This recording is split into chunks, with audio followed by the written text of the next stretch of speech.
Hey, it's Michelle coming to you with some kitchen inspiration. I'm making margarita pizza tonight because I've been in the mood for pizza and I decided that today was the day. Got my pizza peel out. I got my pizza stone in the oven preheating because you want it to go to 550. It's only 381. You put it in a cold oven and let it preheat with the oven, okay? Because that's the way that way it doesn't break on you.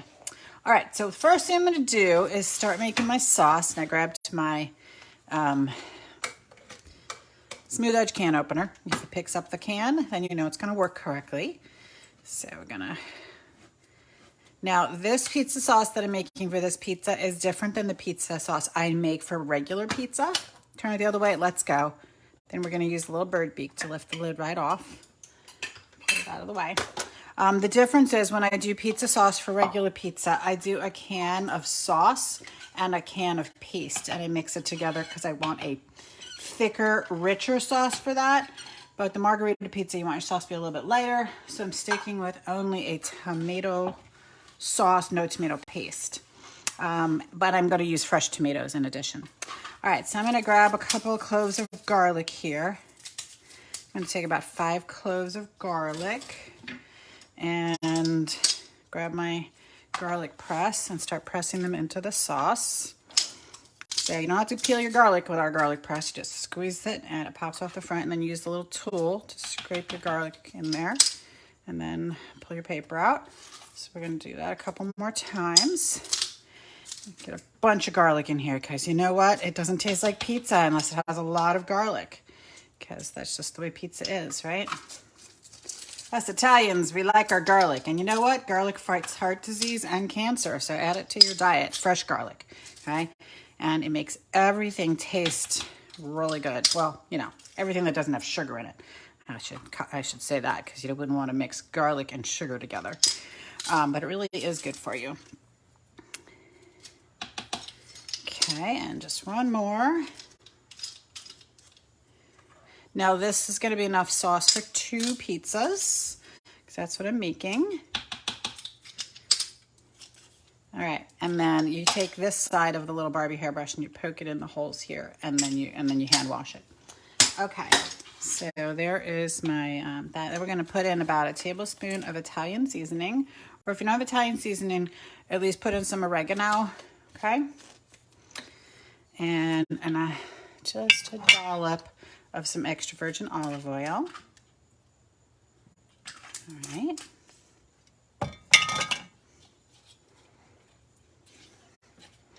And just going to give this a good stir so the flavors start mixing in.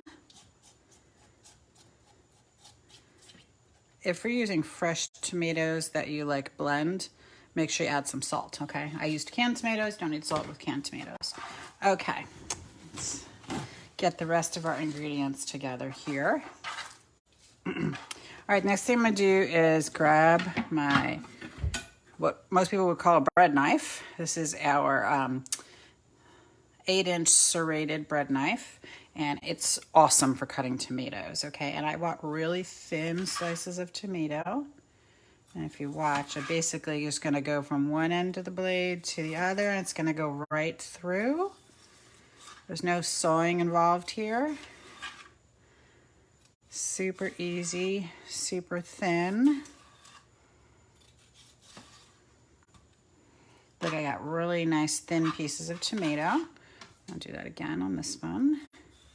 You can do it from whatever direction you like. I like doing it from the bottom versus from the side because the tomato stays together nicer. Like if you cut, then you get this look on your tomato, versus if you cut it from the side, some of your pieces are going to be all seeds and pulp, and some of them are going to be, you know, the actual tomato, the meat of the tomato.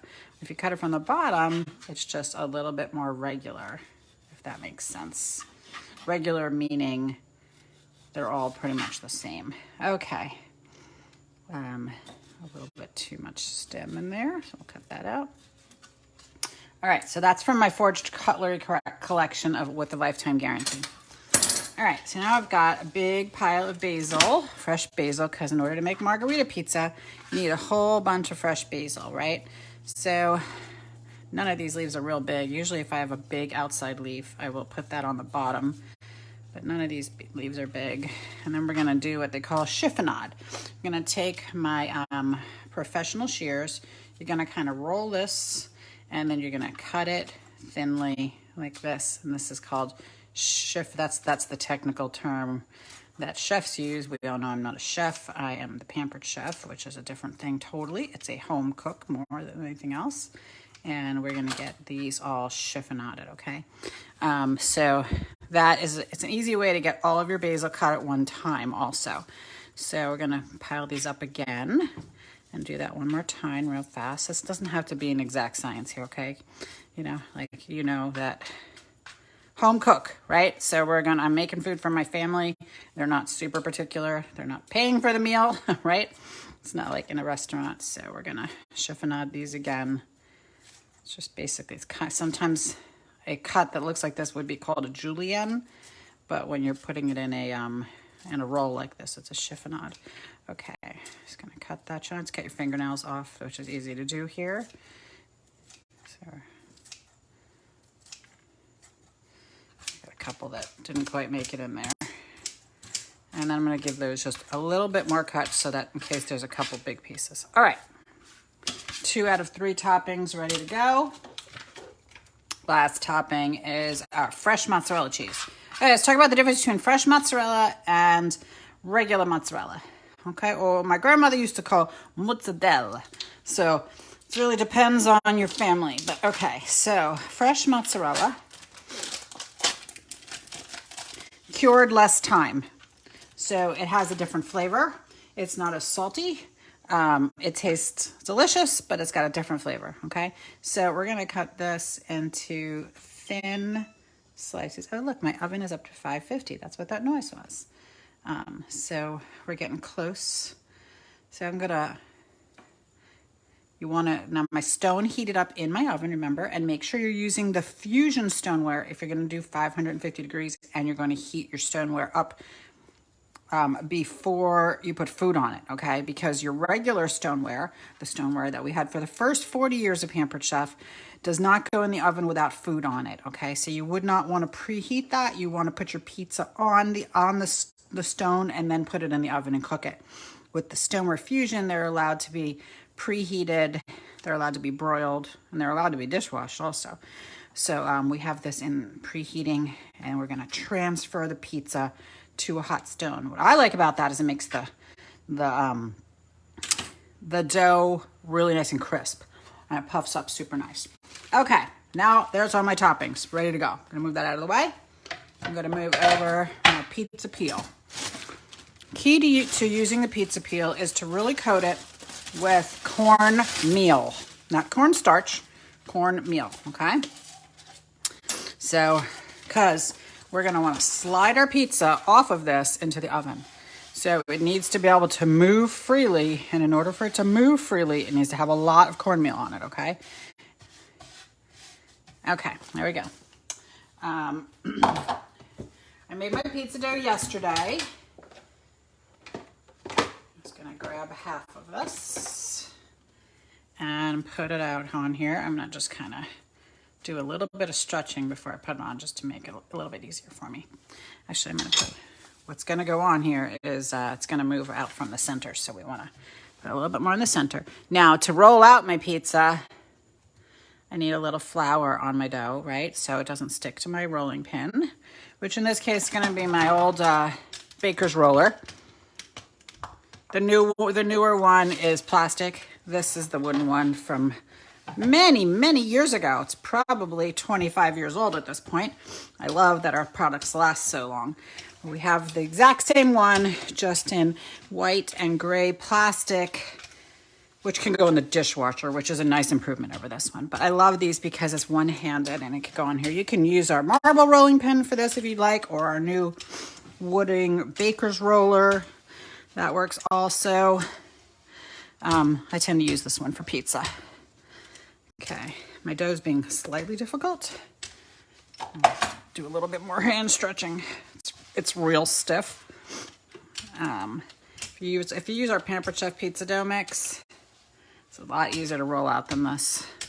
And it only has to sit for half an hour, not overnight. I just didn't have any in the house, so I made this overnight dough, which I like, but like I said, it's a little bit more difficult to deal with.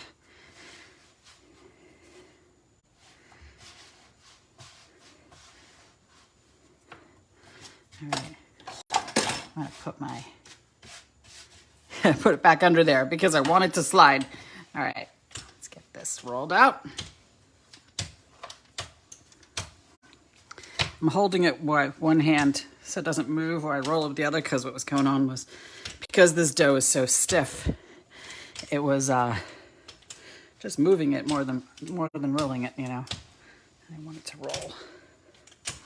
When you put it on your 550 degree pizza stone, one of the things that happens is it puffs up and you get those like bubbles in the crust, like true New York City style pizza, which is my goal.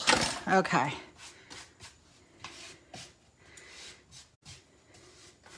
All right. We're gonna put this sauce on here, about half of it, because like I said, I'm making 2 pizzas. So we're gonna put the sauce on. And then the next thing I'm gonna do is I'm gonna cover it with some of these tomatoes, right? Because we want the tomatoes and the sauce. Just gives it that extra depth of flavor, which is very nice. And then we're gonna put some of the mozzarella on. You can kind of put it in between your tomatoes. That's kind of like how I do it. I like to kind of make it so that you can see the tomatoes also.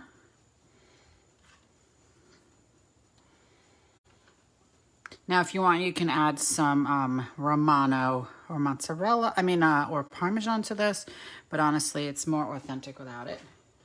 So it's up to you. And we're gonna sprinkle it with our basil. I wanna put a lot of basil because the basil is what makes it taste yummy.